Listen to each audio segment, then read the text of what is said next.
నెల్లూరు జిల్లా రాజకీయ చరిత్రలో సువర్ణాక్షరాలతో నిలిచిపోయే మహత్తర ఘట్టానికి నాంది పలుకుతుంది మహానాడు. ఈ నేపథ్యంలో మే 27, 28, 29వ తేదీల్లో నిర్వహించనున్న మహానాడు కార్యక్రమాన్ని అత్యంత ఘనంగా నిర్వహించేందుకు కొడవలూరు మండలంలోని ఇఫ్కో కిసాన్ సెజ్ లో జరుగుతున్న ఏర్పాట్లను రాజ్యసభ సభ్యులు శ్రీ బీదా మస్తాన్ రావు యాదవ్, మాజీ మంత్రివర్యులు సర్వేపల్లి శాసనసభ్యులు సోమిరెడ్డి చంద్రమోహన్ రెడ్డి స్వయంగా పరిశీలించారు. బీదా మస్తాన్ రావు యాదవ్, సర్వేపల్లి శాసనసభ్యులు సోమిరెడ్డి చంద్రమోహన్ రెడ్డి ఇరువురు మాట్లాడారు. ఈ పరిశీలనలో జిల్లా ప్రధాన కార్యదర్శి Chejarla Venkateswarla Reddy, Penna delta vice chairman Beeda Giridhar, రాష్ట్ర నిర్వాహక కార్యదర్శి మరిశెట్టి వెంకటేశ్వర్లు, ఆర్యవైశ్య నాయకులు గాదంశెట్టి వేణు, పోతగుంట శ్రీకాంత్, మైనార్టీ నాయకులు ఖలీల్, పైడ్ హర్ష, జనిగర్ల మనోహర్, గుండ్లపల్లి రమణయ్య తదితరులు పాల్గొన్నారు.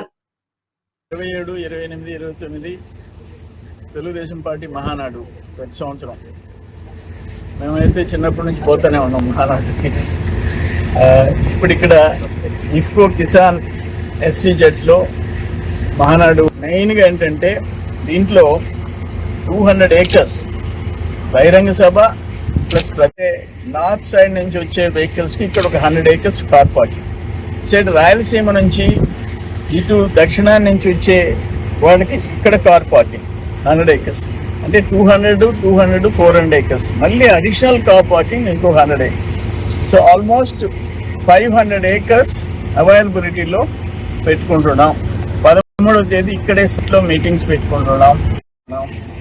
ఏదేమైనా మనం చిన్నప్పటి నుంచి చూస్తున్నాం, నాంపల్లి గ్రౌండ్స్ నుంచి నడిచి, ఎగ్జిబిషన్ గ్రౌండ్స్ నుంచి నడిచి సికింద్రాబాద్ పెరేడ్ గ్రౌండ్స్కి నడిచిపోయేవాళ్ళం అందరం కలిసి, కార్యకర్తలు, నాయకులు అందరం.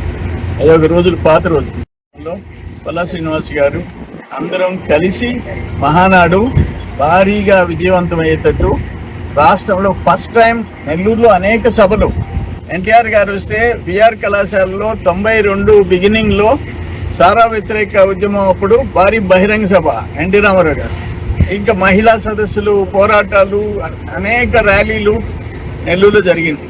అయితే గుర్తుండిపోయేటట్టుగా Mahanadu first time Andhra Telangana combined state నుంచి ఇప్పుడు దాకా నెల్లూరులో మహానాడు జరగల, ఇప్పుడు జరగబోతుంది.